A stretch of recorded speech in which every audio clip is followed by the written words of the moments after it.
الحمدللہ رب العالمین کے بعد دوسری آیت الرحمن الرحیم ہے۔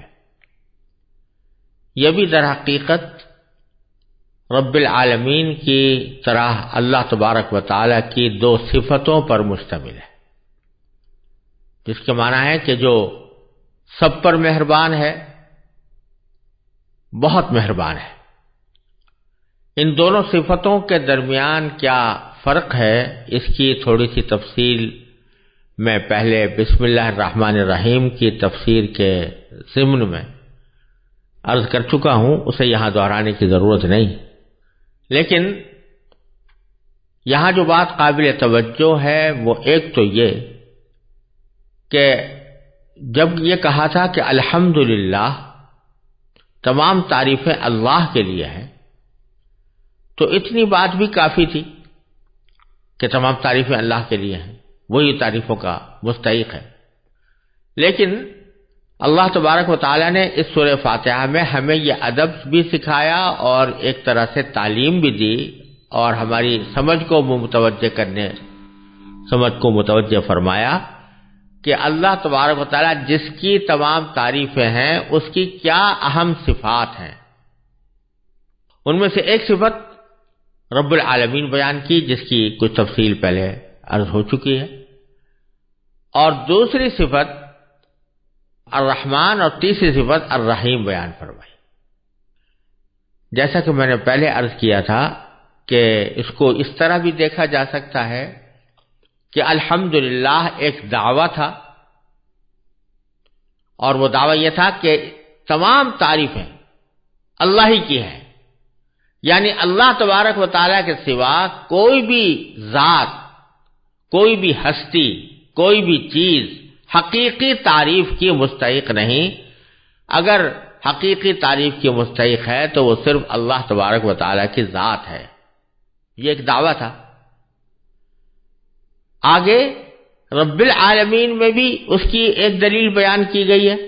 کہ تمام تعریفیں اسی کی طرف کیوں لوٹتی ہیں، اس واسطے کہ وہ سارے عالموں کا، سارے جہانوں کا پروردگار ہے، اس کو پالنے والا ہے، اس کو پیدا کرنے والا ہے۔ اور دنیا میں جب کسی چیز کی تعریف ہوتی ہے تو حقیقت میں اس کے پالنے والے کی، اس کے بنانے والے کی تعریف ہوتی ہے۔ تو ایک دلیل تو اس دعوے کی ہوئی رب العالمین، اور دوسری دلیل یہ الرحمن الرحیم بھی ہے کہ وہ ذات کے جو رحمت والی ہے، جس کی رحمت عام بھی ہے، جس کے لیے الرحمن فرمایا گیا،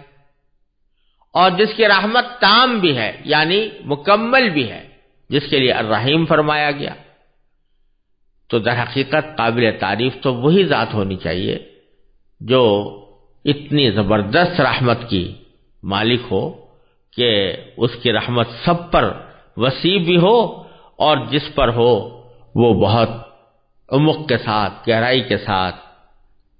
اور مکمل طور سے ہو۔ تو یہ ایک طرح سے دوسری دلیل ہے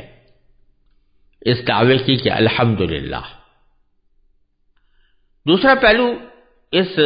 دوسری آیت کریمہ میں یہ ہے کہ اللہ تبارک و تعالی نے یہاں اپنی دوسری صفات کے بجائے جو صفتیں نقل فرمائی ہیں وہ ہیں الرحمن اور رحیم، کہ اللہ تعالیٰ رحمان ہے اور رحیم ہے۔ یوں تو اللہ تعالیٰ کی بہت ساری صفات ہیں، بلکہ باری تعالیٰ کے جو 99 اسماء حسنہ کہلاتے ہیں ان میں سے ہر ایک کسی نہ کسی باری تعالیٰ کی صفت پر مشتمل ہے۔ وہ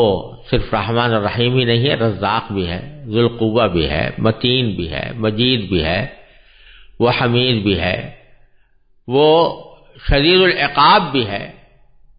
وہ سریع الحساب بھی ہے، وہ منتقم بھی ہے، وہ قاہر بھی ہے، وہ قہار بھی ہے، اور بہت ساری صفات اللہ تعالیٰ کی ہیں۔ لیکن اس سورہ فاتحہ میں جو در حقیقت پورے قرآن کریم کی تمہید بھی ہے اور اس کا خلاصہ بھی ہے، اس میں اللہ تبارک و تعالیٰ نے اپنی دوسری صفات کے بجائے الرحمن الرحیم دو صفتوں کا ذکر فرمایا اور دونوں کا تعلق رحمت سے۔ اس میں ایک تو یہ نقطہ ہے کہ یہ الحمدللہ کی دلیل ہے، جیسا کہ میں نے ابھی عرض کیا، تمام تعریفیں اللہ کی کیوں ہیں؟ کیونکہ وہ سب پر رحم کرنے والا ہے۔ جو رحم کرنے والا ہوتا ہے وہ یقیناً قابل تعریف ہوتا ہے۔ اور دوسرا نقطہ یہ ہے کہ اللہ تبارک و تعالیٰ کی یوں تو بہت سی صفات ہیں، لیکن ہم بندوں کے لیے باری تعالیٰ کی صفت رحمت یہ سب سے زیادہ مقدم اور سب سے زیادہ سابق ہے۔ اسی لیے ایک حدیث قدسی میں فرمایا گیا، باری تعالیٰ فرماتے ہیں کہ سبقت رحمتی علی غضبی، کہ میری رحمت میرے غصے پر غالب ہے، اس سے سبقت لے گئی۔ یعنی باری تعالیٰ بندوں پر رحم کرنا چاہتے ہیں، اسی لیے فرمایا ما یفعل اللہ بعذابکم ان شکرتم وآمنتم، اگر تم شکر گزار بنو اور ایمان لاؤ تو اللہ تمہیں عذاب دے کر کیا کرے گا؟ تو اصل صفت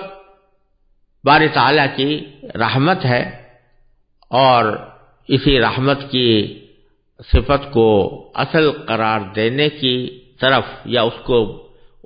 فوقیت اور سبقت دینے کی غرض سے بظاہر یہاں اور صفتوں کو چھوڑ کر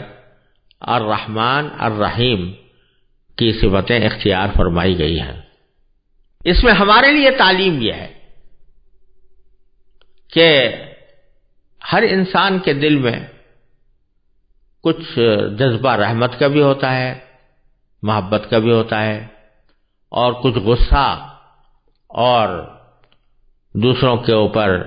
اپنی بڑائی جتانے کا احساس بھی ہوتا ہے۔ دونوں قسم کی صفتیں انسان میں بھی پائی جاتی ہیں، اور چونکہ بندوں کو حکم یہ دیا گیا ہے کہ تخلقوا باخلاق اللہ، یعنی اللہ تبارک و تعالیٰ کی صفتیں اپنی بساط کی حد تک اپنے اندر پیدا کرنے کی کوشش کرو، تو ایک طرح سے سبق یہ ہے کہ جب اللہ جل جلالہ کی صفتوں میں رحمت کی صفت سبقت لے گئی ہے غضب کی صفت پر، تو اے انسانوں، اے مسلمانوں، اے اللہ پر ایمان رکھنے والوں، تمہاری زندگی میں بھی تمہاری رحمت اور محبت کی صفت تمہارے غصے، تمہارے غضب، تمہارے انتقام وغیرہ کے جذبات پر غالب آنی چاہیے۔ تم اللہ کے دوسرے بندوں کے ساتھ بھی رحمت کا برتاؤ کرو، اور جب تک کہ کوئی شدید ضرورت پیش نہ آ جائے اس وقت تک غضب اور دوسروں کے ساتھ لڑائی یا اس کے ساتھ ناراضگی کا رویہ اختیار نہ کرو، بلکہ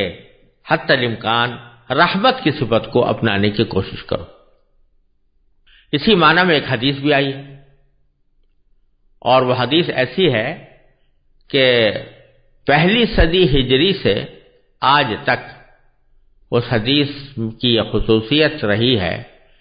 کہ جب کوئی طالب علم یا شاگرد اپنے استاد کے پاس حدیث کا درس لینے کے لیے پہنچتا تو استاد اس کو سب سے پہلے یہ حدیث سناتے تھے۔ اسی لیے اس حدیث کو حدیث مسلسل بالاولیہ بھی کہا جاتا ہے، یعنی وہ حدیث ہے کہ جو حضرت سفیان ابن عیینہ سے لے کر ہم تک یہ اس طرح پہنچی ہے کہ جب بھی کسی شاگرد نے کسی استاد سے حدیث پڑھنے کی درخواست کی تو سب سے پہلے حدیث جو اس کو سنائی گئی وہ یہ تھی۔ اور اس سے اس حدیث کی اہمیت کا بھی اندازہ ہو سکتا ہے کہ مسلم معاشرے میں اس حدیث کو کیا مقام دیا گیا تھا کہ اس کے نتیجے میں سب سے پہلے یہ پڑھایا جاتا تھا، جس کا مطلب یہ ہے کہ اور باتیں بعد میں ہیں، پہلے یہ حدیث اور اس کے مفہوم کو سمجھنے کی کوشش کرو اور اس کو اپنی زندگی میں اپنانے کا اہتمام کرو۔ وہ حدیث کیا ہے؟ عن عبداللہ بن عمرو بن العاص رضی اللہ تعالی عنہما قال قال رسول اللہ صلی اللہ علیہ وسلم الراحمون یرحمهم الرحمن تبارک و تعالی ارحموا من فی الارض یرحمکم من فی السماء۔ حضور اقدس صلی اللہ علیہ وسلم نے ارشاد فرمایا، حضرت عبداللہ بن عمرو بن عاص رضی اللہ تعالیٰ عنہ اس کے راوی ہیں، وہ فرماتے ہیں کہ رسول کریم صلی اللہ علیہ وسلم نے یہ بات ارشاد فرمائی کہ الراحمون یرحمہم الرحمن، جو لوگ دوسروں پر رحم کرتے ہیں رحمان ان پر رحم کرتا ہے، یعنی اللہ تعالیٰ ان پر رحم کرتا ہے۔ اور پھر فرمایا کہ ارحموا من فی الارض یرحمکم من فی السماء، زمین والوں پر تم رحم کرو، آسمان والا تم پر رحم کرے گا۔ یہ بڑا معنی خیز جملہ ہے جو نبی کریم صلی اللہ علیہ وسلم نے ارشاد فرمایا کہ اے مسلمان، جب تم نے اپنے آپ کو مسلمان کہا ہے اور اللہ تبارک و تعالیٰ کی وحدانیت پر اور اس کی ربوبیت پر اور اس کی صفات جلال و جمال و کمال پر ایمان لائے ہو، تو پھر تمہیں اللہ تعالیٰ کی اس صفت رحمت کا کچھ عکس اپنی زندگی میں پیدا کرنا چاہیے کہ وہ رحمان جو تمام کائنات پر رحم کر رہا ہے، اس کی رحمت کی ایک جھلک تمہارا وجود بھی ہے، تمہاری بقا بھی ہے، تمہاری صحت بھی ہے، تمہارا رزق بھی ہے۔ اسی باری تعالیٰ کے اس صفت رحمت کو اپنے اندر اس طرح پیدا کرو کہ تم بھی دوسروں پر رحم کرو، تو رحمان تم پر رحم کرے گا۔ اور زمین والوں کے ساتھ رحمت کا برتاؤ کرو تو آسمان والا تم پر رحمت نازل فرمائے گا، دنیا میں بھی اور آخرت میں بھی۔ تو یہ سورہ بقرہ کی دوسری آیت اگرچہ باری تعالیٰ کی ایک صفت کا بیان کرنا اس کا مقصود ہے اور ایک دعوے کی دلیل بھی ہے، لیکن ہمارے لیے اس میں سبق یہ ہے کہ ہم اپنے رویوں میں